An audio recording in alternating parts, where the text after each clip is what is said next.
Hey, you guys, I am just so honored that Whitney would, first of all, have me to speak at the Prayer is My Business Strategy Conference. Unfortunately, during the presentation, there was some connectivity issues.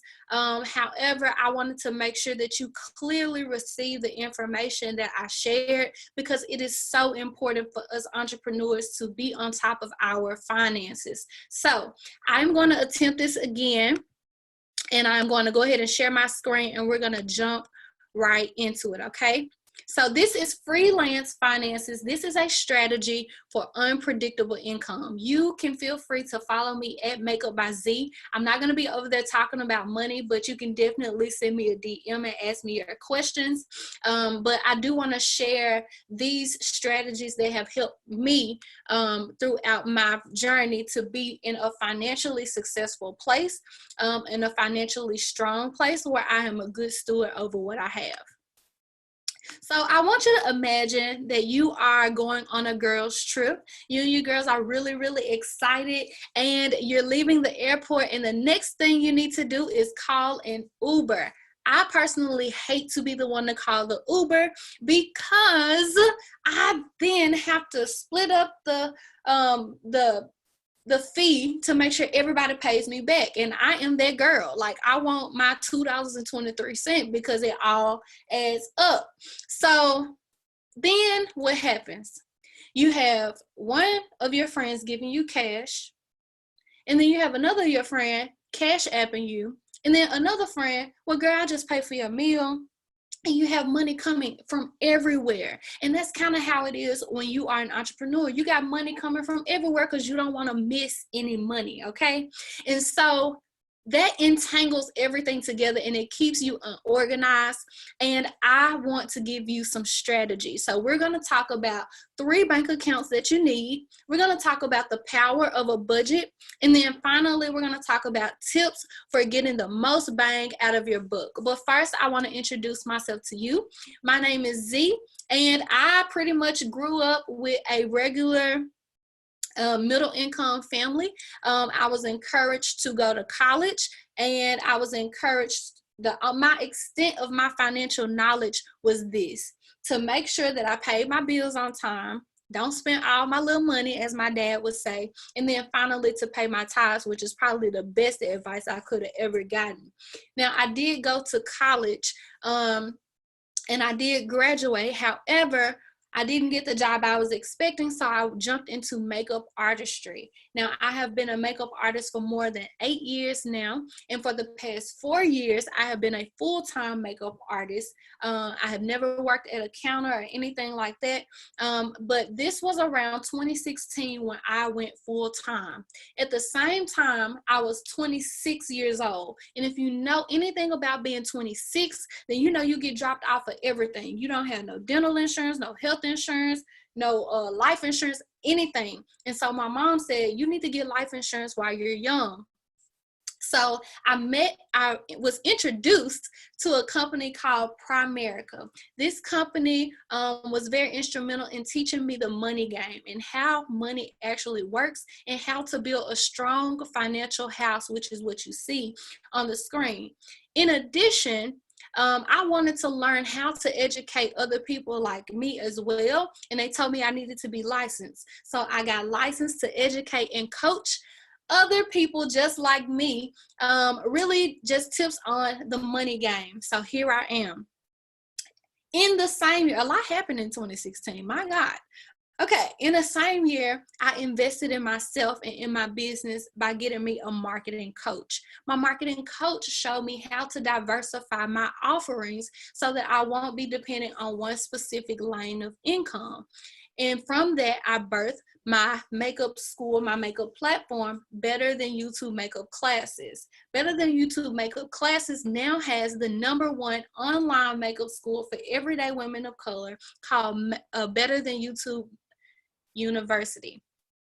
And then finally, I want to mention that I am a member of the Life Church, which brings me community with like-minded Christians who want to be great stewards over their money. And so I'm able to join small groups that specifically talk about finances as well.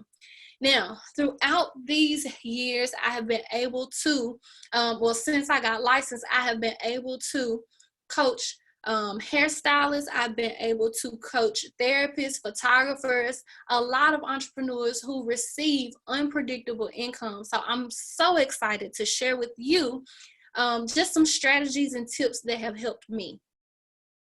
Now, this is a Where's Waldo puzzle. And sometimes our finances kind of look jumbled like this, where you got $100 from Sean yesterday, and then you got $43 from Tamika the other day, and everything's just jumbled up. Your grandma gave you $200 for your birthday, and you just can't put your hand on where your money is going. And so what happens is you have unorganized finances and you end up walking blindly, okay? And so we want to open our eyes and be prepared. And so I want to make sure that you have strategy. Now, strategy, we hear this word all the time, and it's simply a guide or a plan, because dollars without a destination tend to disappear. All right, say that out loud.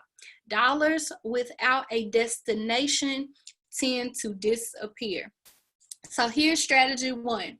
Separate your personal and business finances. All right, separate your personal and business finances. Here's how we're going to do that. There are 3 bank accounts that we need, 3 bank accounts that every entrepreneur should have. The first one is going to be your personal account. So personal is anything, of course, that is personal. So getting your nails done, getting your hair done, paying the light bill, letting so-and-so borrow some money, buying deodorant and tissue. Those are personal household needs or beauty needs. This is all personal. Paying your rent can be personal, all right? Now, your personal account is funded by your business account. Your business account specifically receives and pays for business expenses, anything business related, all right? So receives, that means that you're going to get deposits that are going to go into this account. You're going to get balances that are going to go into this account. Invoices that are paid are going to go into this account. Expenses. If you need to stock up on lashes or buy more t-shirts for your t-shirt business, or maybe you need to pay your vendors for your samples, all of this is going to come out of your business account. Some businesses, you have to track mileage. Paying for your gas comes out of the business account. Also, you are going to pay yourself from your business account. Even if you don't have an EIN number, even if you don't have a business license, you should have a separate business account. I'm not saying go in there with a whole IRS paper saying that you declared your business, because you may not be ready for that just yet, okay? Because when you do that, you basically saying, come on, IRS, come take my money. So I'm not saying rush and do that, but what I am saying is to establish the discipline of separating your accounts, okay?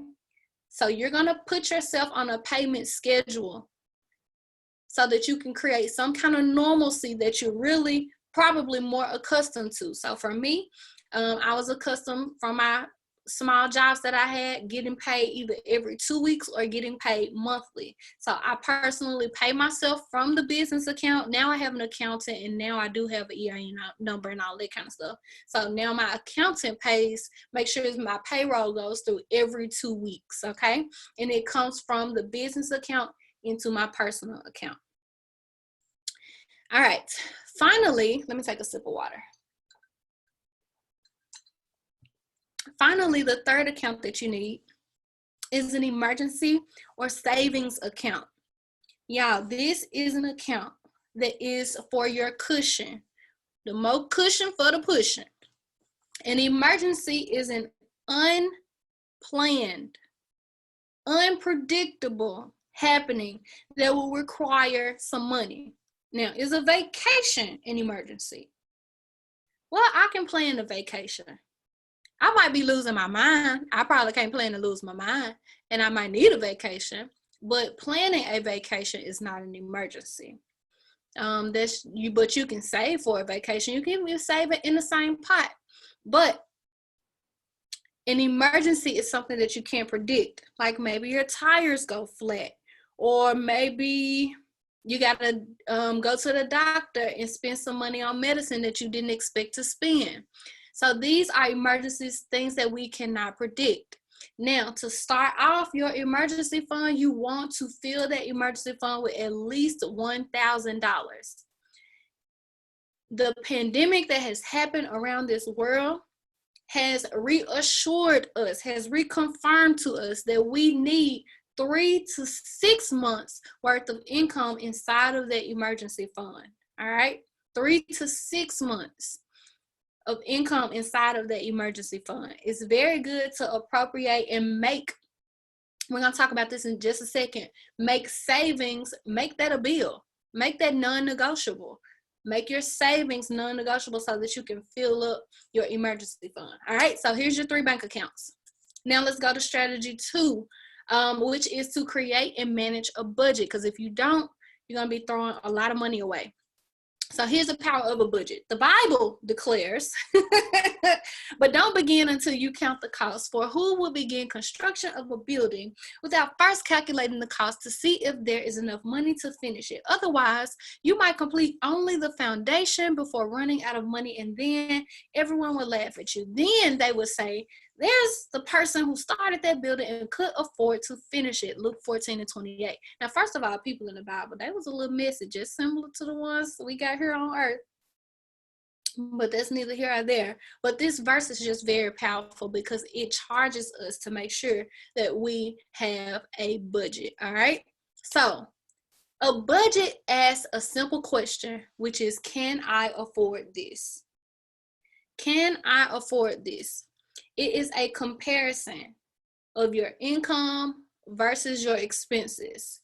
All right, so your income versus your expenses. So let's take a look at a sample budget. Here's your sample monthly budget. So at the top, you see that it says income from first job, second job, other income. I love this type of budget because it accounts for all of the money that I have coming in. So me, myself personally, there's my makeup income. So let's say, for example, this is my personal budget. There's income that I get from makeup that I pay myself, so my specific payroll. And then my second job may be some contracted work. So maybe I'm doing websites on the side. And then I may be doing some consulting or something, or it may be, so I have a music album called Crowned Affirmations. So I may get sales from my streams. So that may be a line item. So let's say my monthly net income is now $2,060. Now below that, my monthly expenses are listed, which is, again, savings is a bill. All right. Monthly savings is a non-negotiable. I don't care if it's $50 a month. You play around and lose and waste $50 a month. You have to incorporate savings. It is a non-negotiable. All right. Then there's rent, your car payment. Then you got your health insurance, your light bill, your phone bill. And this doesn't even account for money that you set aside for maybe clothes or daycare or whatever it is. So you total that up, and now you have your monthly expenses, which in this sample budget is $1,260. The difference between the income and the expenses is $800. Now I have $800 left to save. All right. So you really want this bottom number to be 0, because dollars without a destination tend to disappear. So if I just have an extra $800 laying around and I don't tell it where to go, then I'm going to be confused on, dang, I had $800 left on my budget, but what did I do with it? You didn't tell it where to go. You didn't tell it, you didn't, give a little extra on your credit card. bill, you didn't give a little extra towards your tithe and your offering, you didn't put a little extra in your savings, so now you just got $800 and you done went to TJ Maxx, you done went to Macy's, you done drank 3 drinks at the bar at Babalu. So you didn't give it anywhere to go. But let's just say, for example, that this number was negative. Okay, this number is a negative $800. There's 2 things that need to happen. Either I need to make more money or I need to spend less. Typically, the sneaky line item in our budget is going to be food. And I know that for sure. Okay. All right. So this is an example of a budget. I hope this was helpful. Now for my business finances, I do a spreadsheet budget, but for my personal finances, I'm going to show you an app that I use in just a second. Right now. The app is called Every Dollar. So Every Dollar is an app that I really, really love because, like I said, I have multiple income sources that come in for me personally. And so I'm able to track those multiple income sources. I also love how they organize the other budgeted items. So like food, lifestyle, there's a section for giving, there's a section for insurance, home. So I really love how it organizes everything. And it tells me how much I have left to budget at the top. It tells me how much income I have coming in. It is just an all around great app. I don't have an affiliate link or anything like that. I'm just sharing what my favorite is. Now let's just talk about real quickly why a budget is so powerful. A budget really strengthens your discipline. It really helps you to see and gives you control over how you steward your finances. Next, your budget will tell you at minimum how much you can expect to make from your business monthly. All right. So if you are tracking and keeping up with your income, and you may make $6,000 in the middle of the summer, in May, you may make $6,000. In June, you might make $3,000. But you know for sure that once you set your budget, you'll be able to see for sure. I never drop below this benchmark right here. I never drop below this number monthly in my business. That number may be $2,000. That number may be $500. But whatever that number is, that is the benchmark for where you should pay yourself and how you should live. You should not live above your means or above this specific number where at minimum this is what you make. So try to keep that in mind. And anything extra should stay stashed in the business account. Hello. And that helps you to manage a slow season or even a pandemic. All right, next, of course, it tells you, a budget tells you how much of your lifestyle you can actually afford. Sometimes we overspend and I'm telling you, when you look at that budget, you're going to be like, how did I get away with this? Where did this money come from? And I want you to definitely take this to heart. And then finally, it tells you how much you should be paying yourself, how big your money goals should be. So you can see in this budget, like, okay, I need to figure out how to make an extra $1,000 in my business because my expenses and my income is not leaving me room for cash flow. So say that out loud. Say cash flow. All right. Cash flow is a beautiful word because that is the word where you have profit all of the time. Okay. And you can have some extra expendable cash and everything is not going in and coming out. All right, let's move to strategy number 3, which is make more and spend less. So you got to focus on making more money. My accountant told me this when I sat down and I got real about my business. I'm talking about I went and got me an EIN number with the IRS and tied it to my bank account and paying taxes. He said, you focusing on the wrong thing. You focus on making more money. I'll focus on distributing where these taxes go. And I said, you know what, you're right.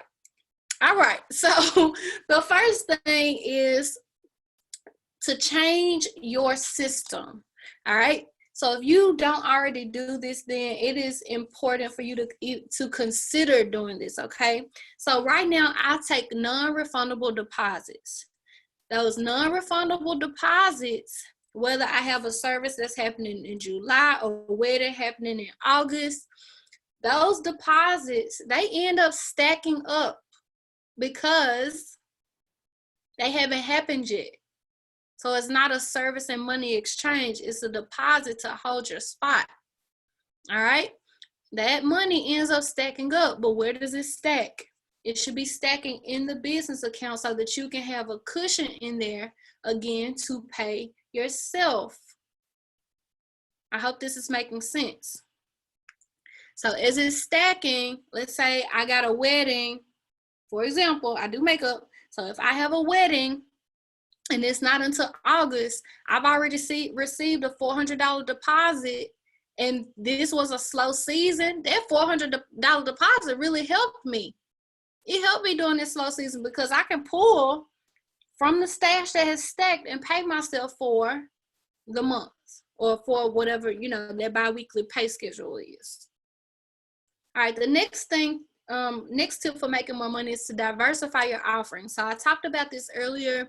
I went and got me a marketing coach, and that marketing coach helped me to understand how to create more streams of income inside of my makeup artistry business. And so either you can create a physical product if you don't already have one. You can add a service to your business if you don't already have services in your business. And then finally, you can sell your knowledge. Okay, so what I do inside of the Better Than YouTube makeup class platform is I get on screen and I teach different classes. Some of them are free, some of them are for a price, and I also invite them to join my makeup school, which is Better Than YouTube University, where they can enroll, and it's basically a membership where I can get some recurring income for them to learn what they need to learn. So it's a great win-win exchange. So these are just some ideas about diversifying and expanding your offerings so that when one area falls off, you're not losing your whole, all your eggs in all of your eggs are not in one basket. All right, another tip for making more is to consistently market yourself. So my favorite marketing tool is Facebook ads, and that's just one way that I love to market myself. So you always have marketing yourself, putting yourself in front of other people. All right, tips for spending less. Eliminate unnecessary subscriptions. Make sure that you are not carrying and paying for things that you are not using. Buy in bulk where possible. So me, I buy a lot of lashes. So buying in bulk really helps me to save money. Excuse me.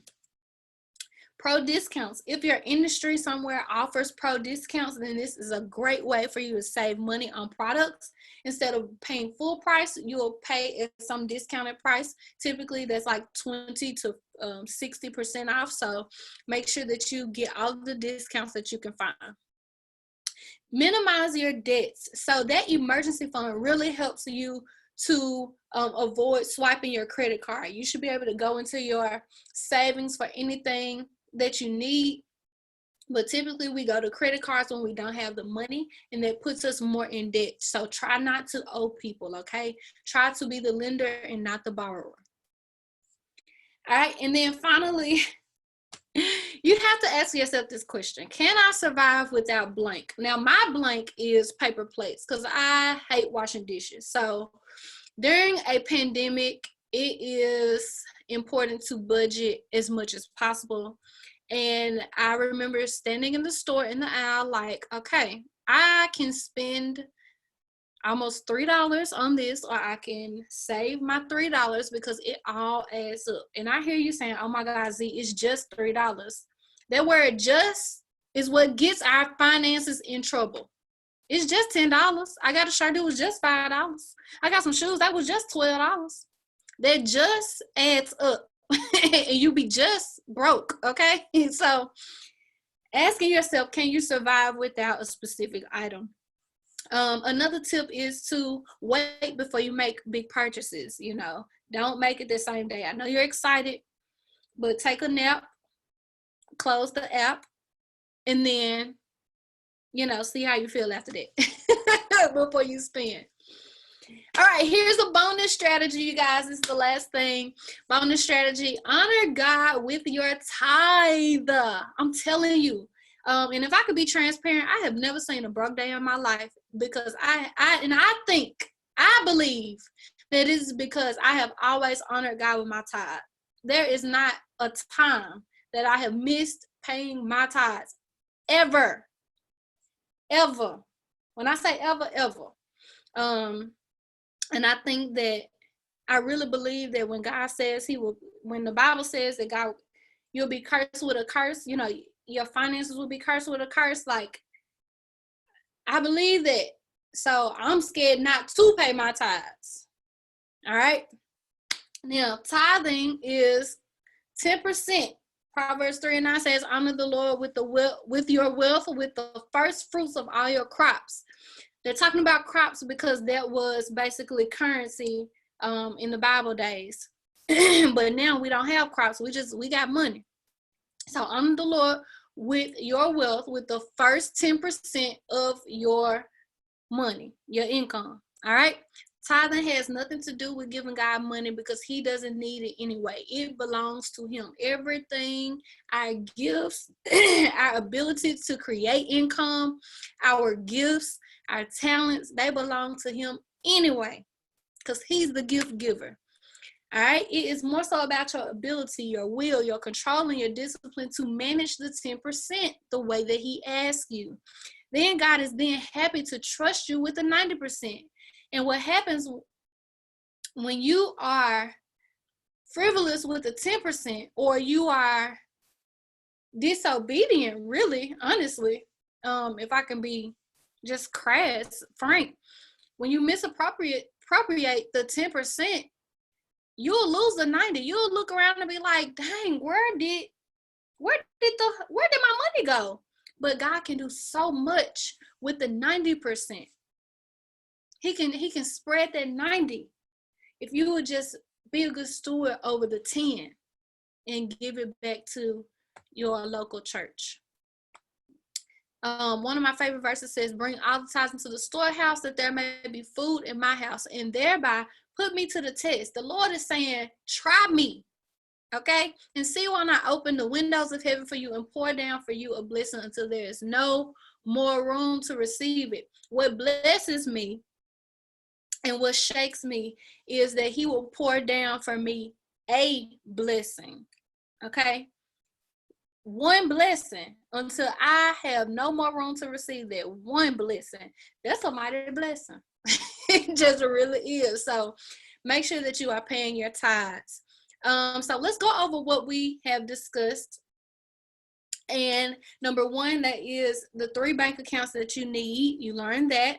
Number 2, you learn the power of a budget. And then finally, you learn tips for getting the most bang for your buck. You guys, I hope that you enjoyed this. I love talking about money, and I am so grateful that God has blessed me to share this. And I'm so grateful that you have tuned in to this specific training. Again, I wanted to do this because there was some technical difficulties doing the prayer is my strategy call, and I want to make sure that you get this information. Use it, don't lose it. All right. And yeah, so I'm going to say a quick prayer. But before I do, let me invite you to join me at the betterthanyoutube.com. So that's betterthanYT.com. This is where I teach everyday women of color just like you how to do your makeup like a pro. You're going to receive my free makeup starter kit, and that just includes everything that you need to have in your bag. There's a video to explain that, and I'm even going to take you shopping virtually so that you can get everything that you need. So you're definitely going to enjoy that, and I would love to share and be with you there. Again, I do not offer any coaching financially, but I do pray that this presentation was very helpful to you. Also, I'm going to say a quick prayer and jump off. Father God, bless my sister or my brother who's tuning in. Bless them in their finances, oh God. And Lord, give them strategy to be good stewards over their finances like you have called them to be. In Jesus' name we pray. Amen. All right, y'all. Have a great day.